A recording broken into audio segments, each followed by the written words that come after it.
Welcome back for another episode of Errant Adventures, the solo actual play podcast where stories are told at the speed of dice. With me, Steve Morrison, your game master and solo player. Now come on, let's grab the dice and see where our story goes.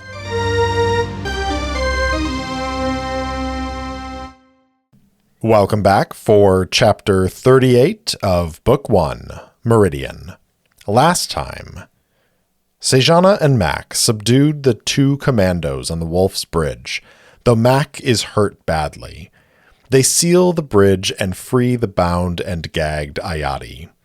Before the other commandos can override the door locks again, Sejana opens a void portal to the secondary quarters on the upper level of the ship, and the three of them escape. After a brief argument, Sejana convinces Mac and Ayati to stay back while she handles the other commandos. Cloaking herself in the void, she finds Einar and two commandos in the cargo hold. While one of them beats Einar, demanding knowledge of the ship's hidden compartments, Sejana cuts down the other one with her electroblade. She and the commando leader exchange fire before the other woman escapes through the hatch to the common room. Sejana cuts Einar free, tells him where to find Mac and Ayati, and continues forward when another commando emerges and engages her in a firefight. She shoots him down and closes the distance to the hatch before tossing a stun grenade into the room. Einar stumbles out of the cargo hold, heading for the ladder just as Mac clambers down, Ayati close behind him. They both see the captain at the hatch entrance, and Ayati's eyes widen. "Cap, you all right?" "Fine," he grunts. "Weapons?" Mac says, "You want kinetic or laser?" "Kinetic," Einar says. "Never could get used to the lack of recoil with those laser guns." Mac nods and unslings his kinetic rifle, staring at it for half a second. "There, it'll work for you now." Einar takes it and checks it. He's used to handguns more than rifles, but that commando took his pistol when they subdued him. "Right," he says. "There's one down in the hold. Luciale is fighting her way forward. There's 4 up there." "You two stay behind me," Mac says, easing past Einar with a grimace. "Mac, you're hurt," Ayati replies. "You should stay back." "I'll be fine. I've got enough adrenaline and painkiller running through me to keep fighting for another hour at least. Besides, I still have more armor than the two of you combined. Now stay a few paces behind me and watch my back." And he leads them into the cargo bay, laser carbine at the ready. The flash of the stun grenade filters through the retinal display of her technomancer mask, and Sejana wastes no time entering the corridor, seeking any threat. As she enters the common room, her eyes recognize one neutralized target and one active. With the precision of her intensive training, she squeezes the carbine's trigger and lights him up. She has a second to aim, so this will be at +5. That's going to be 12. For 19 damage, 6 of which bypasses the armor. Already partially stunned, the burst from the laser carbine peppers his dark armor, and he spins around, hitting the wall. He manages to recover and returns fire, but I'm going to give him a -2 DM for this attack because of that residual stun. 9 is still a hit. 14 damage reflects harmlessly off Sejana's armor as she fires again. Darkstar, that is 17 to hit. If I roll halfway decent damage on this, it might be curtains for this guy. 21 minus 13 is 8, and he only had 7 points remaining. Through the quick exchange of fire, laser bolts reflect off Sejana's armor, and her 2 bursts catch the Hierarchy Commando center mass, dropping him to the ground. The other one, stunned by her grenade, is starting to stir, but Sejana steps over to him and fires a pair of rounds into his head. Raising her rifle, she scans the room, blinking a command to her mask. Her Q queries the other doors of this room. They've all been sealed for at least a few hours, with the exception of her own. which opened only a handful of minutes ago. The door to the bridge, however, opened less than a minute ago. Sejana edges up to the door, a moment of deja vu that she shakes away. Sending the activation code, the door opens with a sigh, and it's time to roll initiative again. Sejana is going to be at 13. Zabella, the commando leader, is a 9. The door opens, and Sejana sees the female commando offset from the door with a pistol pointed at her. Sejana snaps off a shot. That's a 9 for 16 damage. 3 of that gets through, peppering her side as the woman ducks down behind a console and fires the pistol in a burst of kinetic projectiles. She's got +4 to this attack. Ooh, 14 is a good hit. The bad news is this is a Gauss pistol, a weapon we haven't seen yet. It has auto 2, hence the burst, plus armor piercing 3. So it ignores 3 points of Sejana's armor, and the damage bonus will be 3d6 plus 2 plus the effect for the auto score. That's going to be 18 damage, which means 2 of that punches through Sejana's armor. She snarls as a kinetic round chews through the Durasteel plating along her left hip.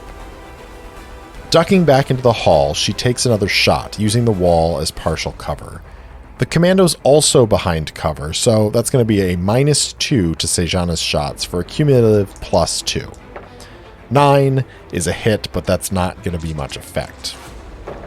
17 damage means another 4 punches through. Zabella grunts as the lasers burn across her back while she cowers behind the console. Sejana winces as sparks ignite from the console. Ayadi's not going to be happy. Zabella fires again, also at -2, for a 13. Wow, the dice are really on her side, apparently. That is going to be 21 points of damage, which means 5 more slips through Sejana's armor as she's ducking behind cover. She hisses at the pain and grits her teeth in frustration. Leaning out again, she takes aim and fires. 11. That is going to be 16 damage for another 3 slipping past Zabella's armor. She's very hurt, so the question is she as fanatical as her soldiers? I think it's likely. That's an 11, so absolutely she is. She's going to edge along the sparking console to try and get a better shot at Sejana. She leans out and takes that shot, but she's not quite able to clear the cover, so it'll still be at that -2 for the attack. 9 is another hit, but not as palpable as the first 2. 12 damage this time, which is not going to punch through. Sejana flattens herself against the wall as a pair of rounds ricochet through the corridor. She hears a curse behind her and glances back to see Mac peeking out from around the far hatch. She waves him back, then darts into the room, firing as she goes, ending up behind another console, but in a better position to maintain cover from the commando's kinetic rounds. With any luck, the ship is going to be able to fly after this fight. Her attack at +2. That's going to be 11 for 16 damage. It's another 3 to Zabella. She's on the brink of slipping into unconsciousness, but she's going to take one more shot at Sejana. 9 is a hit. 13 damage means that the console takes the brunt of the attack. Sejana can see the other woman wavering, so she risks popping up from behind the console, aiming down at the other woman, and pulling the trigger. That is a 10 for 14 damage. Only 1 point slips through, but Zabella only had 1 left. She's bringing the Gauss pistol up to fire at Sejana as the liar sends a laze bolt into the woman's sternum, knocking her back and sending her into darkness. Sejana sweeps the room. "We're clear," she calls back to Mac. Einar and Ayadi enter first, with Mac holding the rear guard. Einar looks around and says, "Titans, asshole. I'm glad to be on your side." Sejana nods once and says, "I'm glad you're all right." Mac, you got the door covered? Yeah, Mare. I've got it. Sejana grabs the unconscious form of the commando leader and rolls her over, producing a pair of electrocuffs from her suit and slapping them around the woman's wrists. Satisfied, she says, "Do you know how many were aboard?" Einar says, I think 7. Ayati shrugs. "I never saw more than 4, including Luden." "Where is he?" Sejana asks. "He wasn't among those neutralized." He left, Einar says, before the ship left Castile. Said his mission was on Cassida, and she released him. "Interesting," Sejana replies. "We'll worry about that later.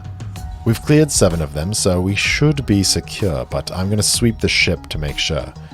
Mac, contact your people and make sure the minister's all right. You should be able to transmit through the Harrow at this range." He nods and pulls back from the hatch as she takes his place. Once she's in the corridor, he seals the door behind her. It doesn't take her long to sweep the rest of the ship, and she finds no other commandos aboard. Once she signals Mac with the all clear, he leaves the ship to check on Minister Torvarius. Sejana's work isn't done, of course, and with Einar and Ayati's help, she sweeps the ship for booby traps and trackers. They find and remove the comms damper, but otherwise don't find any other threats to the ship. I think there are a couple questions we should ask the Oracle. First, are they in danger of the hierarchy sending backup? I think it's a small chance. Zabella and her crew were probably the only operatives here on Equilon. 61 is a no. Second question that comes to mind. With all that gunplay on the bridge, what's the likelihood of there being significant damage? Seems like a pretty sure thing. Yep, 19 is a yes. How bad is the damage? I'm going to roll 2d6. The lower the number, the worse the damage is. Ooh, 3.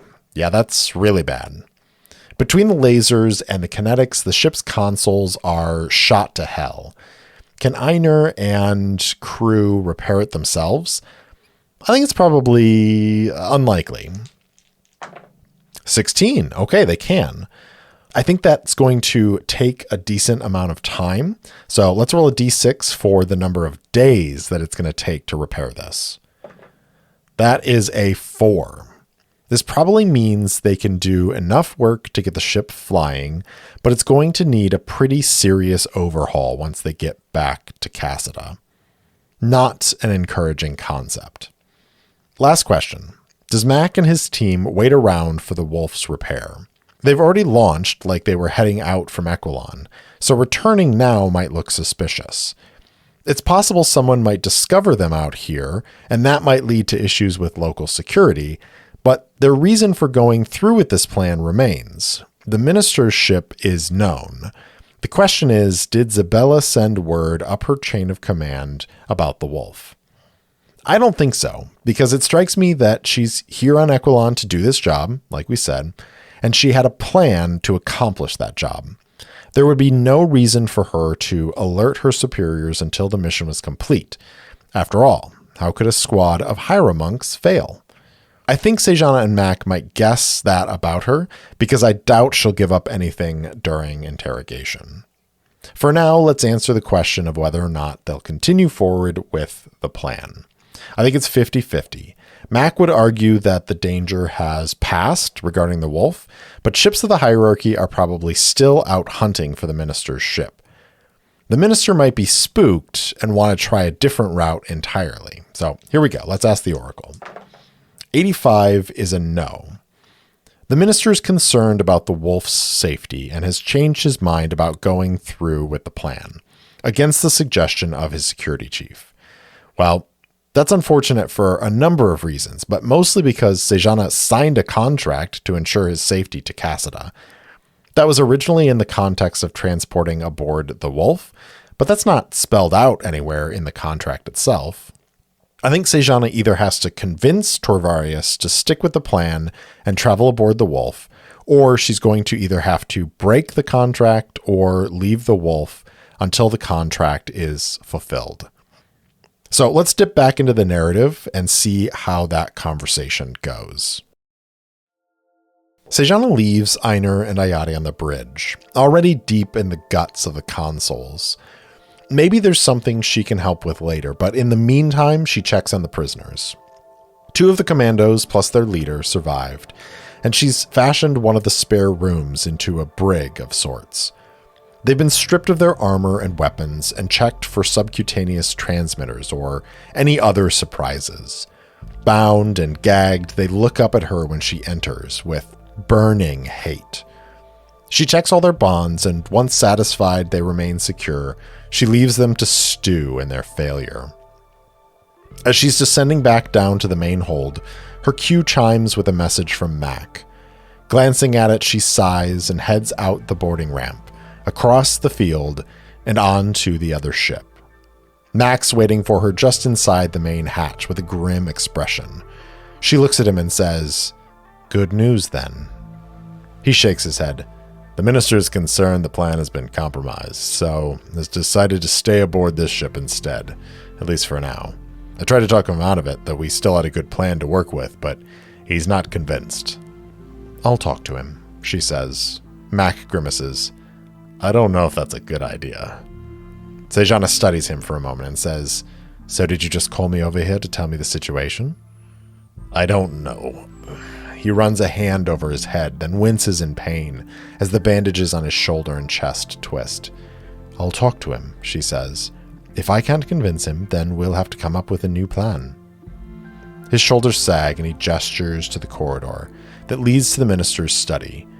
Sejana follows him down the passage through a pair of hatches into a small room with a desk and a handful of quick screens floating around it. The minister sits in his chair studying news coverage from one of the local Equilonian stations. "Minister," Mac says, "pardon the interruption, but De Cure Luchel wishes to speak with you." The minister sighs and waves away the screen, turning to look at her. His eyes take in her full combat armor and comfortable stance, then he looks up at her face. "I've made my decision. We'll find a different way to Cassida." "I understand your concern, Minister, and I shared it. But I can tell you now with 100% certainty, we've maintained operational security. No transmissions have been sent to any other hierarchy teams, and the commander of the hit squad confessed to keeping all that information out of official channels, so another ambitious commander couldn't steal her thunder." Mac stiffens beside her, but Sejana ignores him, her eyes boring into the minister's. "We have some time before anyone comes looking, and you still need a reliable ship to get to Cassida. The Wolf is that ship, Minister. Trust me." All right, let's roll to see if Sejana can convince him to stick to the plan.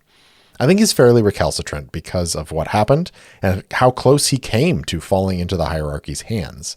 But she is appealing to his desire for safety. Reaching Cassida isn't going to solve all his problems, but he's definitely more safe in the Palace of Whispers than he's going to be here on Equilon, staying sequestered in his ship. So I'm going to set the target number at 10. Difficult, but she does have an argument here. Now, Sejana's lying, of course. Zabella has confessed no such thing, and there is no way for her to guarantee that the information didn't get out. That's why Mac is a little uncomfortable at this moment, but I don't think he's going to countermand her because he knows the same things she does, and he agrees with her assessment. While she can't guarantee operational security, she has made a reasonable assumption based on her experience and knowledge of hierarchy tactics. So we're looking at a deception test for which Sejana has a +3. Let's see what happens. 14. Wow. Sejana is a cool customer, and she speaks with such simple confidence that the minister takes notice. Let's envision it. Travarius considers her for a long moment, then looks at Mac. "I know you made the same argument, but with this new information, I will abide by your plan." Mac nods and says, "Very good, sir. We'll be here for..." He looks at Sejana. 4 days, unless you can loan us some engineering assistance," she replies. "The damage to the bridge consoles is mostly cosmetic, but there are a few loose connections to run down. Nothing to worry about in the long run. Torvarius nods and says, "Very well," and turns back to the quick screen, which he reactivates with a gesture. Sejana follows Mac out the door, and once they're out the main hatch into the open air, he turns to her and says, "You're playing a dangerous game, Mare. If we're wrong..." "If we're wrong, we'll be dead anyway," she says. "It's still the right play." He shakes his head. "I know you're right. I just try not to lie to my principal as much as possible." Sejana puts a hand on his shoulder. "Your job is to keep the man safe, not hold his hand and tell him everything. He's not your bondmate. Once we get to Cassida, everyone will breathe a little easier." Let's take care of the repairs. Einar estimated 4 days for these repairs, but there's the potential that they could fix the ship faster. Let's do a good old-fashioned task chain. I think one of the minister's engineers does wander over to the ship to help out. He's got a +3 in mechanics, target number of 8. 13, that is going to be an effective 5, which gives Einar a +2 to his mechanic test. He has only a +1 in mechanics, so that is a +3 total. Same target number, 10. All right, so he is going to also give Ayati a +2 DM to her electronics computers check to reinitialize all the systems and make sure all the repairs are completed. She has a +2 in electronics computers, so normally she would have a DM +4, but if they're going to try to repair faster than 4 days, she's going to take a DM -2, which negates the task chain bonus, leaving her with just her normal skill bonus of +2 against a target number of 8. 9 is a success. So instead of 4 days, it is going to be 1D times 10 hours. A 1! That's only 10 hours to effect these repairs. That's amazing. The sun sets, and darkness covers the grassy plain of Equilon as Minister Torvarius says goodbye to his family and staff and boards the Howlin Wolf. The engines power up and the ship lifts into the air, setting course for the stars. Ayati slips the Wolf into traffic, leaving Equilon, and directs the ship towards the Celerity Conduit. When it's their turn, the Aster Drive charges with a resonant hum and propels them into the jump, on their way to Cassida.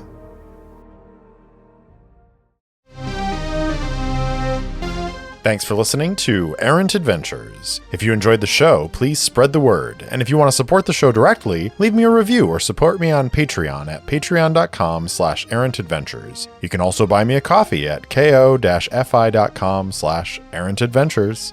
If you want to interact with me, my handle on all the socials is @errantsolopod, or you can email me at errantsolopod@gmail.com. I also post short fiction and campaign-related materials on my website, errantadventurespod.com. Thanks again for listening, and I'll see you in the deep, liars.